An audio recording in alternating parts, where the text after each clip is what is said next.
Welcome, welcome, welcome, everyone, back to the Founders Only podcast, where we pick the brains of great founders to deliver actionable advice on how to be the best leader of the pack. Today, I am so excited to welcome Justin Gerena, co founder and CEO of SiteSwan. He is a visionary entrepreneur dedicated to empowering small businesses in the digital realm. Since he's launched SiteSwan in 2011, under his leadership, it has become a leading website builder with a unique suite of tools for starting a web design business.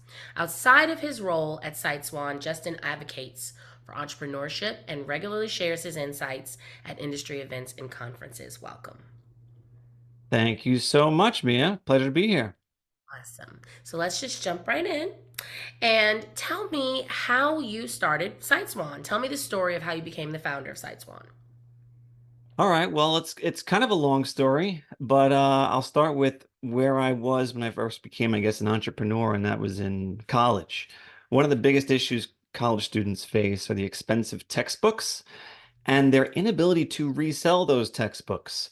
So I launched a website for my university that allowed students to purchase pre-used or used textbooks from other students, and they met up on campus to do the exchange.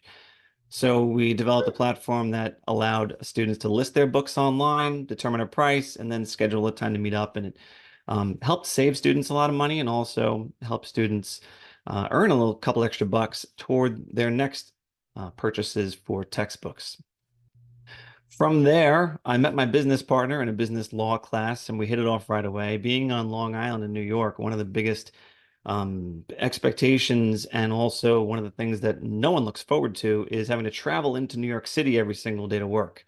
Because we're a suburb of New York City, the expectation is you go into the city to work, but that experience is miserable and life draining. So we kind of connected on the need, desire, and want to not make that travel and waste Right, away our lives on a train, right. and to actually be able to figure something out in a suburb. So we worked together to build a directory website that helped small businesses kind of get found online. That turned into building websites for small businesses. That turned into getting acquainted with a lot of publishers of like newspapers Mm. and shopper guides who already had these relationships with small businesses. And we started working with them to get their publications online. And then when we started doing that, we're like, hold on a second. We're looking through these publications, publishers from all over the US, and you see these ads that, well, they're designed horribly, but anyway, almost none of them had web addresses in their ads. And we said, Mm. is this really a thing? Are businesses really not online? So we discovered the answer is yes. At the time, and this is, 2009, 2008, I think only 30% of businesses had a website, which still seemed crazy at the time. Now, that number hasn't grown that much. It's only like around 50, 55% of businesses today have a website. So there's still a huge gap there. But that made us realize this opportunity, and we started building websites on behalf of the publishers for their advertisers. But there wasn't enough money in that because it would cost us too much to build the site, and they'd have to charge the client a lot of money for their site. So once we built like 10 or 20 of these sites, we said, gosh, a typical small business needs the same things out of a website. It needs to be informational, lead generating. It needs to tell the world what they do, what makes them special, how to contact them, and it needs to look good. So if every business needs these same components, maybe there's a quicker, faster, better, smarter way to build these websites. So we developed a platform and licensed it to them so they could go out and build these websites on the fly. And it wasn't until several years after that we realized that this is a tool that can not only benefit these publishers and other types of folks who have relationships with small businesses, but also people who want to start their own business. It doesn't require any sort of specific knowledge or expertise or previous experience to be able to use our platform, which is how we designed it so that there's a very small learning curve. Mm-hmm. So SiteSwan was born strictly as a need, fulfillment of a need or a Mm-hmm. problem that existed, which has been kind of a trend throughout my entrepreneurship journey. And that is exactly what I was going to say. I was going to say when I so my this is my favorite question that I ask founders, and it's because I love to see when someone is telling a story about entrepreneurship and how they've become and evolved over time. I love to see when they consistently found a problem and tried to solve it rather than building a product and trying to make it solve something. I love to see that, and that's truly like a sign of being a real innovator and a visionary. Where I mean, you probably like me, where all throughout the day you have business ideas. Is this right? Oh yeah. Yeah. And so there's just, I mean, it's such a small percentage of people in the population who that happens to, but those are the people that are really supposed to be entrepreneurs. I mean, that's what you were born to be and do. So that's very cool. That's very cool. We're gonna circle back more. I have some more questions about the website builder and how you've addressed some common problems in the process of building a website in your tool. But let's hop over to being a SaaS founder. Um, so tell me a little bit about how this turned into a SaaS, how you decided to create a subscription business model around SiteSwan, why you went that way, and then also what are some of the things that you learned along the way that were really kind of changed the way that you did business, approached your business as a SaaS founder. So it's interesting, Mia, when we launched SiteSwan in 2011, we had no idea what SaaS was. Mm. I don't even know if it was a term yet. We just knew that we wanted to let people subscribe to this thing that let them do something on an ongoing basis. We knew that we needed to be able to have a recurring revenue aspect of the business so that we could continue to make it better. Because there's an ongoing nature, like this, it's impossible for a website to live on the internet for free. It's impossible. You Right, require, at the very minimum, some sort of web hosting for it to right, exist.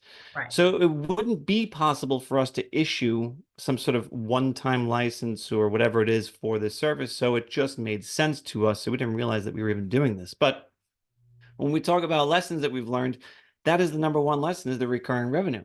Hmm. If a business doesn't know what it's going to potentially make next month or next year, you are at a huge disadvantage. And a lot of businesses do suffer from this because they're not in the SaaS world.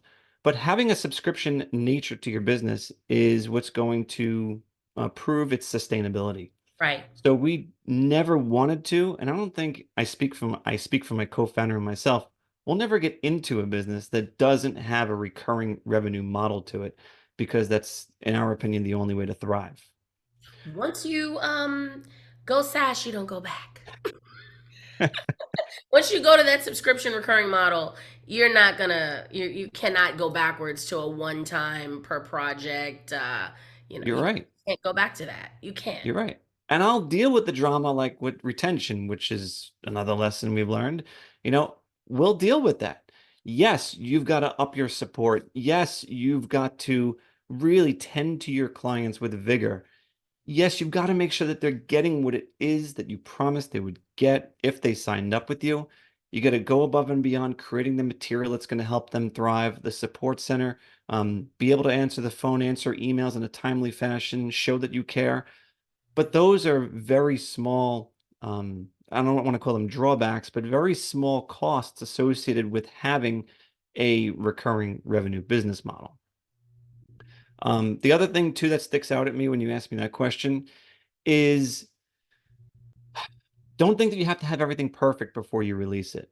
Mm, There were so many different aspects of our platform and features and stuff like that where we're like, oh, well, if we do this, then we have to do that. And if we do that, we have to do that. And if we do that, so mhm. on and so forth. And you end up, a simple feature turns out into this whole big thing because you want to make it the absolute best because you strive for perfection.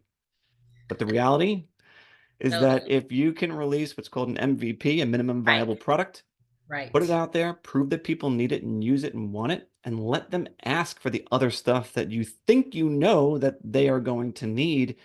and then you build it out. And it's so much better and easier and smarter to build out stuff that people have requested because of a specific need they're looking to fill, which goes back to the whole need thing, right? If you're fulfilling a need, you're Yes. doing a better job of creating the Yes. product. Yes. Yes. So let's talk then about creating an MVP. Do you have any tips or any, can you tell us about how you go about creating an MVP, like from scratch? What's like the first step of approaching product development from that perspective with that approach? What would you say? Sure. So I actually think it's a reverse construction. Mm-hmm. So what we tend to do is we tend to still to this day build out the best version of the feature on paper. We'll Okay. draw it out, we'll map it out, we'll talk it out, get it to the point where we're like, all right, this thing would kick butt. Okay. And then we say, all right, now let's compare that to what the actual ask was from our client. What is it they're actually looking to do? And can they achieve that with a simpler version of this feature? And I don't want to say dumb it down, but we simplify it to the point where it can be released, it could be tested, it could be used. And then from there, oftentimes, that finished product that we thought everyone wanted and needed, turns out we were wrong. And it was actually a variation or derivative of that, Mm-hmm. which you can only know by letting people use something and then building off of it. And the reason I say you have to kind of map out the whole thing to start, even if it's not the perfect end product, is because you have to have the right foundation to build on. And sometimes you don't know what that foundation is until you actually see the big picture. Mm-hmm. Mm-hmm. And so when you're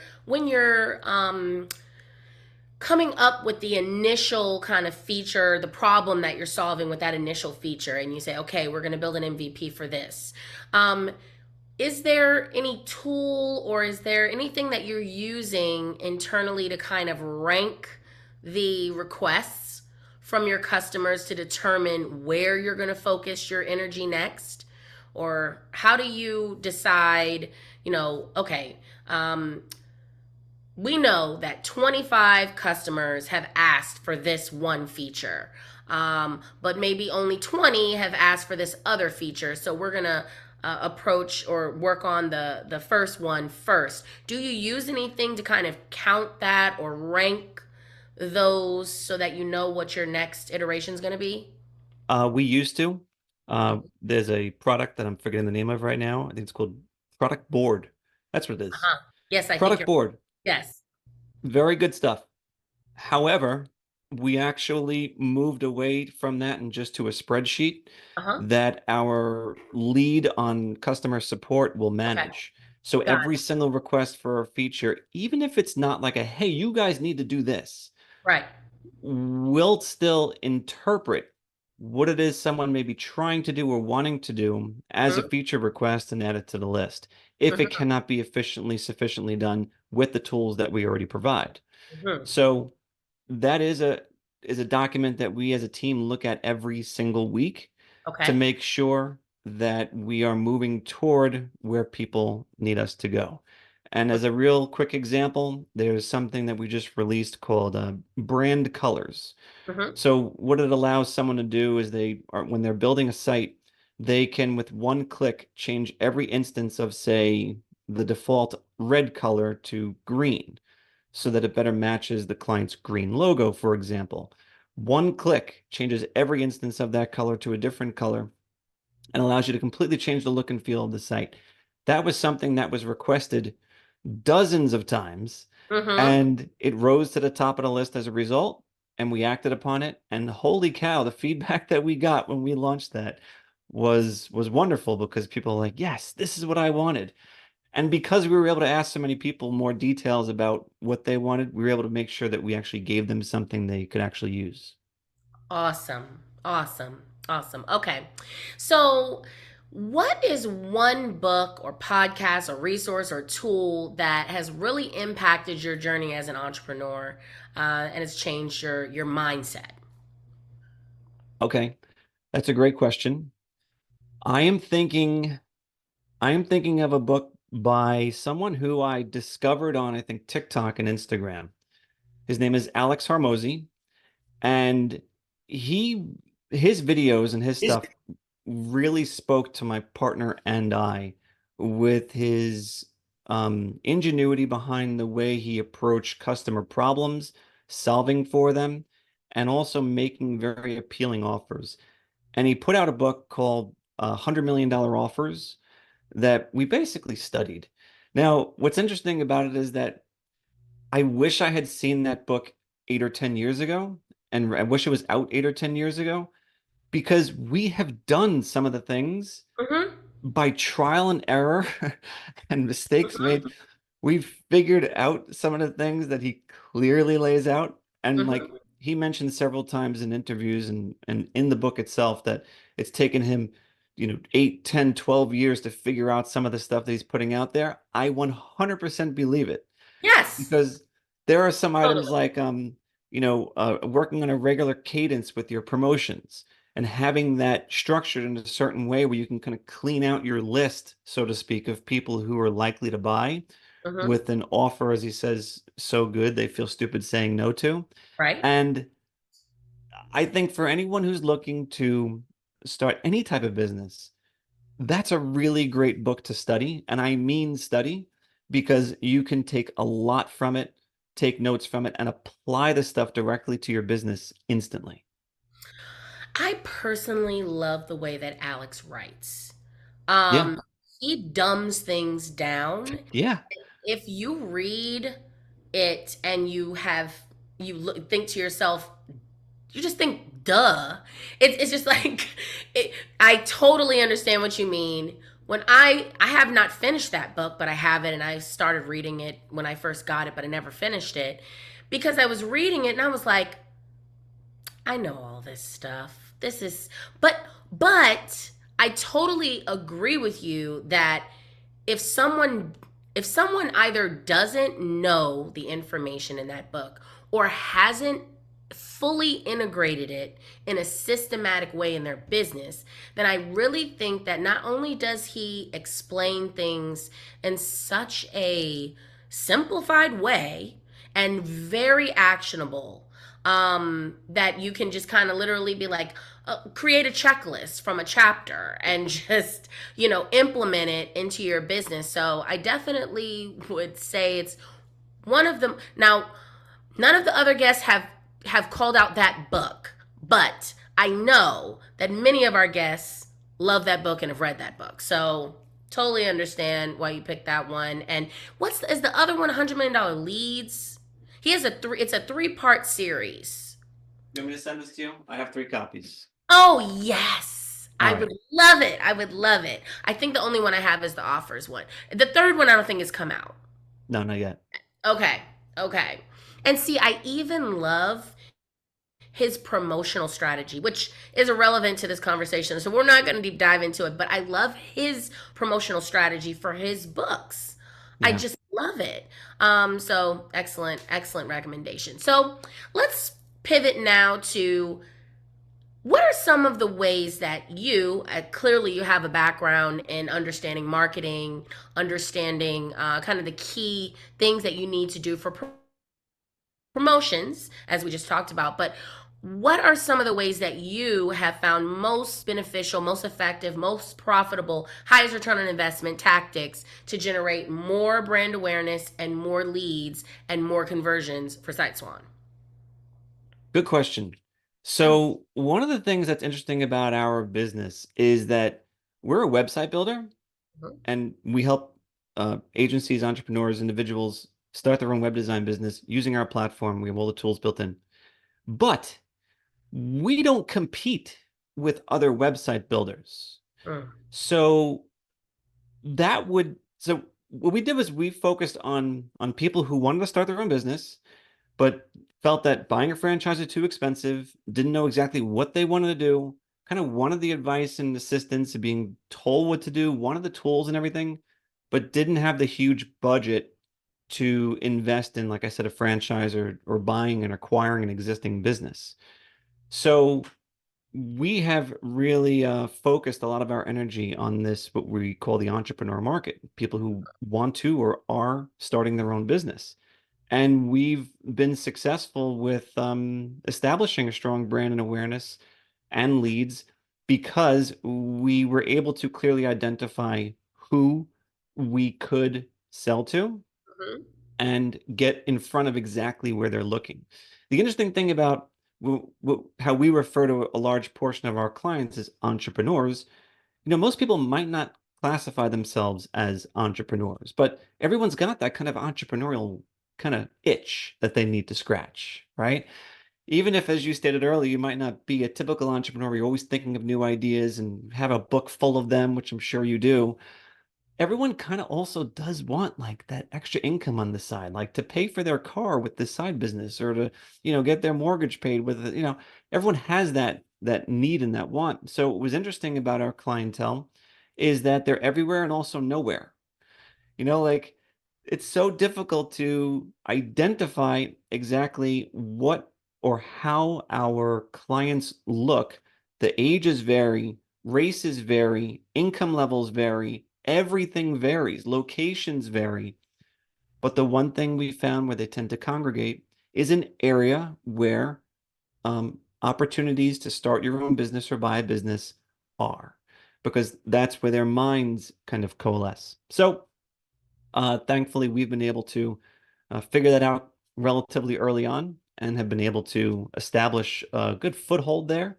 And what's nice too is that when people find us via other means, we get a sense of validation by them being able to see us listed on those types of franchise sites where we're listed right along some really big franchise names.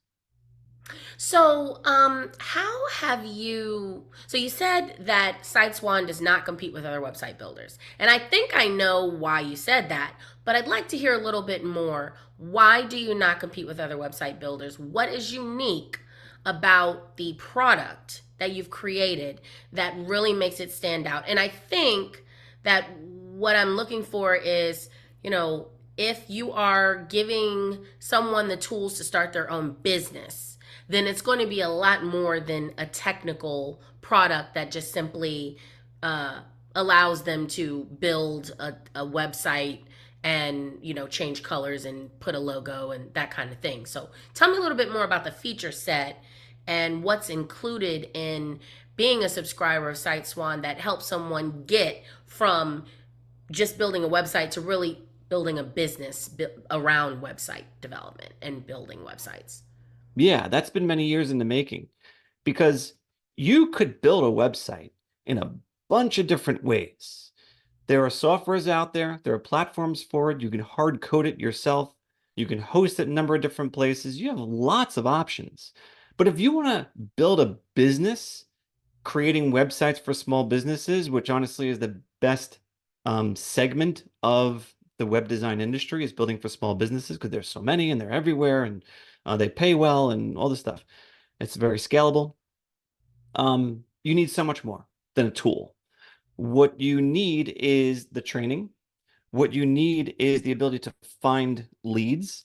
So about 6 or 7 years ago, we developed something called the local prospecting tool. And that was a direct result of, again, people telling us, hey, I love your platform. I love building sites for businesses, but I'm having difficulty identifying where my opportunities are. So we're like, all right, cool. So we could figure this out. So we developed what's called a local prospecting tool where it actually lets people search for businesses in and around their area. So you could type in plumber near Cincinnati and be able to get a nice long list of all the plumbers in and around Cincinnati. And it tells you the name of the business, the address, the phone number, whether they have a website or not already. You could do a mobile test on the site to see if their existing site is mobile optimized. You can check if they have an SSL certificate on their site. And then right from that screen, you can, with one click, create a site for that business using our plumber theme. And in less than a minute, you can have a site that's ready to pitch to the client. Wow. But just because you can pitch them doesn't mean you know how to pitch them. So we tell you that too.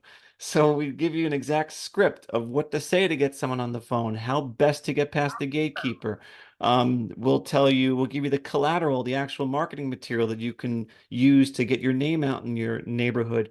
And then when it comes to getting the appointment set and closing the deal, we give you a template for that. So word for word, we'll tell you how to pitch a website to a small business owner, how to present it to them step by step. And it's a system that we've actually developed ourselves. I myself have a 95% closing percentage with selling a website to a business by doing what we call our homepage presentation. So Mm-hmm. everything that we put in front of our clients is not just like, I think this will work. No, Mm-hmm. it's actually proven stuff because we've been in it, we are in it, and we will continue to be in it so that we can help our clients sell more sites. We even have stuff like a client billing feature, which will allow our resellers, our clients, to actually charge their customers for the website right from their SiteSwan dashboard. So when we say it's a business in a box, we really mean it because you need almost no outside tools to be able to start, run, grow, and scale your own web design business. Now, one of the things that also is when I say a little bit of a turnoff to like like an agency who's just looking for another tool in their toolbox in terms of a website builder is that we take on clients specifically who want to start their own business and scale it up. So we actually require that you get involved with a minimum of 10 sites on our platform. And to an agency who's like, I just need this tool for this one site, we're not a good fit for them. So that's how we've also been able to um, differentiate ourselves from other website builders because we don't have a one site plan. We also don't compete with our clients. Because if we offered a one site plan, our resellers would be like, hey, wait, can people just come to you and buy a site themselves? Like, why are they going to go through me? So that's another reason why we don't have it is because we are always putting our resellers first. Got it. That makes a lot of sense. That makes a lot of sense. And I love it. I love the concept. It's not anything I've heard before. So that is really very ingenious. Well, Um thanks. yes, I love it. And I love that I knew what you were saying without you having to tell me that. Like you just validated what I thought you were offering. So that's really great. Um, but let's go back to this same question originally.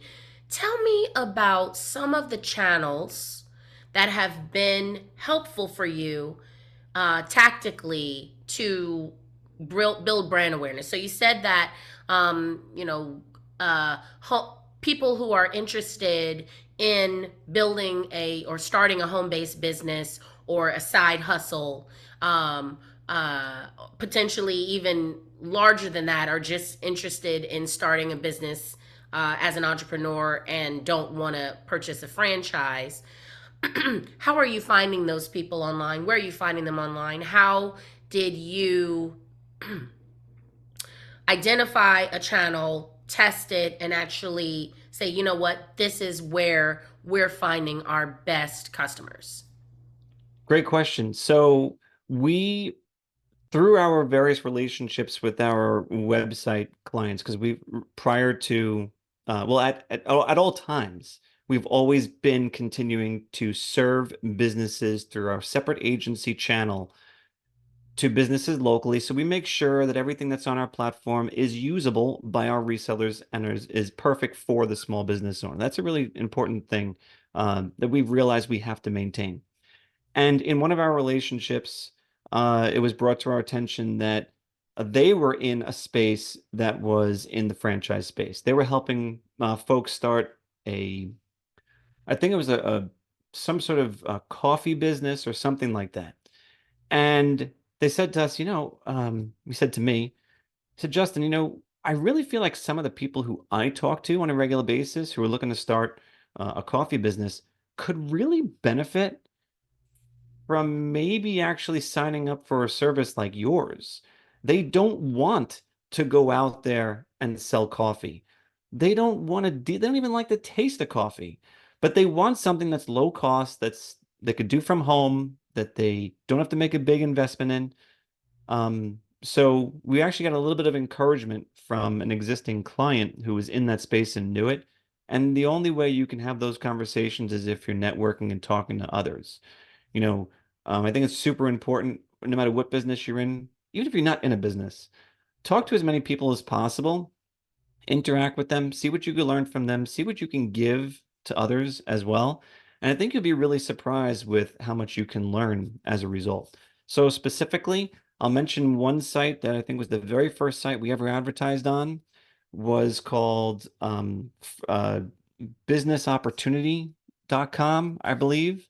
And it was basically a place where people went to find a business that they could potentially start or acquire.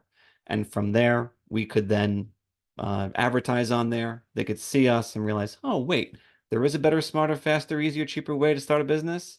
Let's learn more. And we got leads from there. And sites just like that, we've continued to advertise on and scale up over the last 8 years.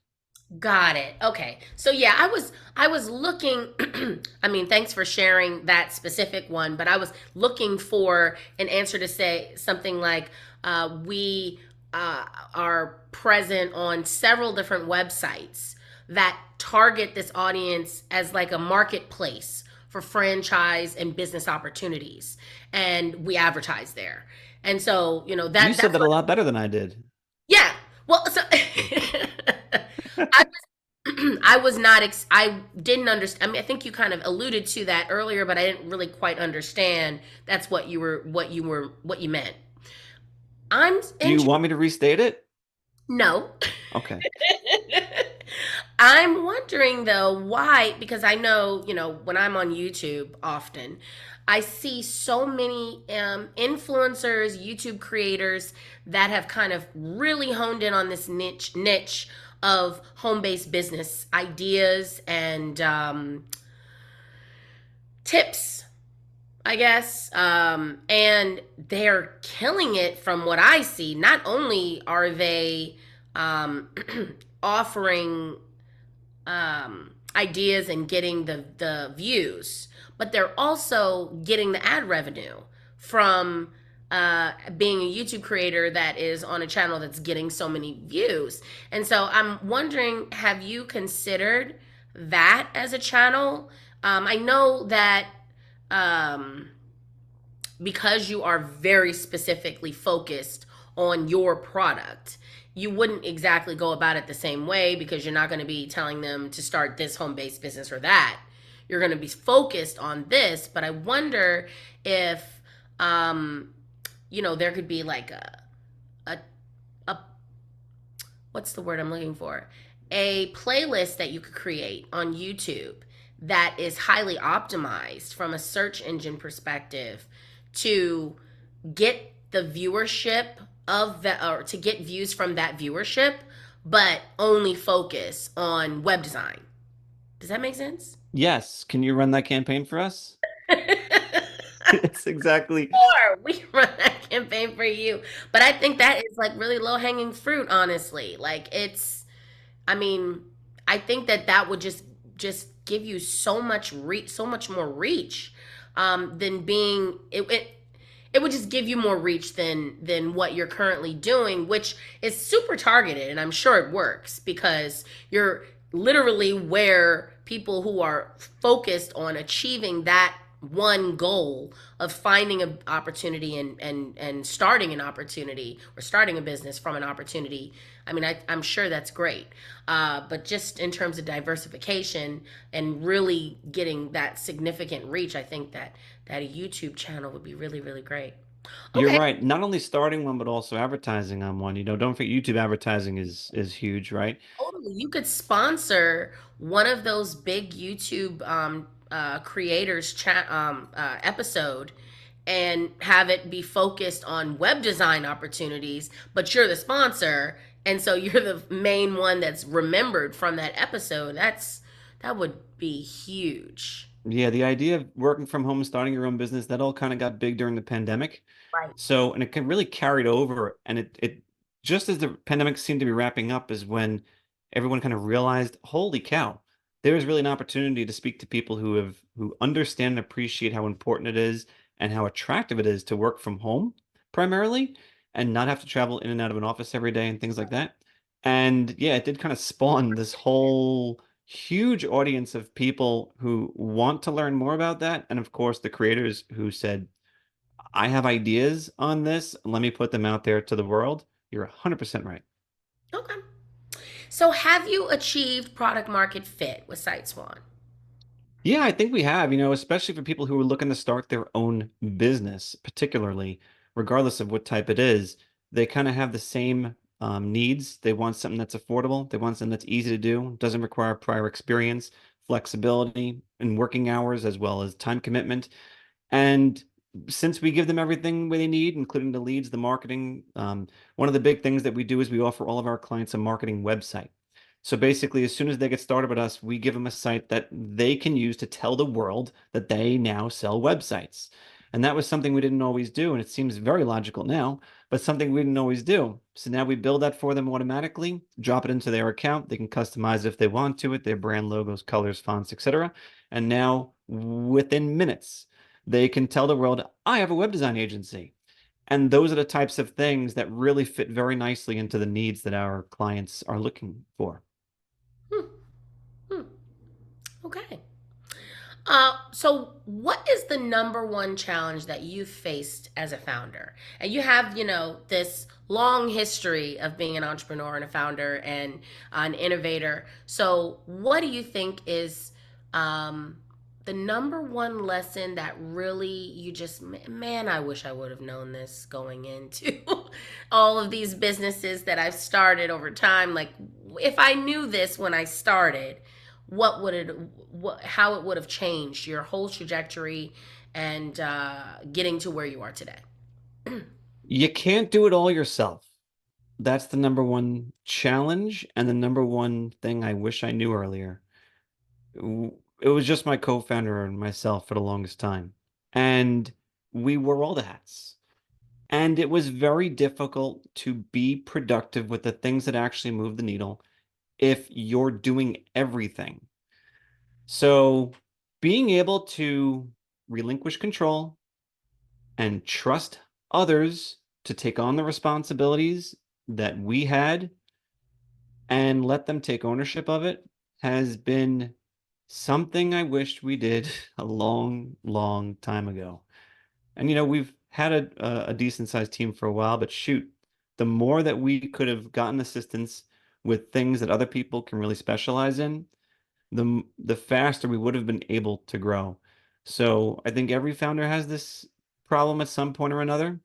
Well, every founder probably has it from day one, but it becomes more and more noticeable as you're trying to grow, but all these other tasks are holding you back. It's like carrying a lot of weight that you don't need to.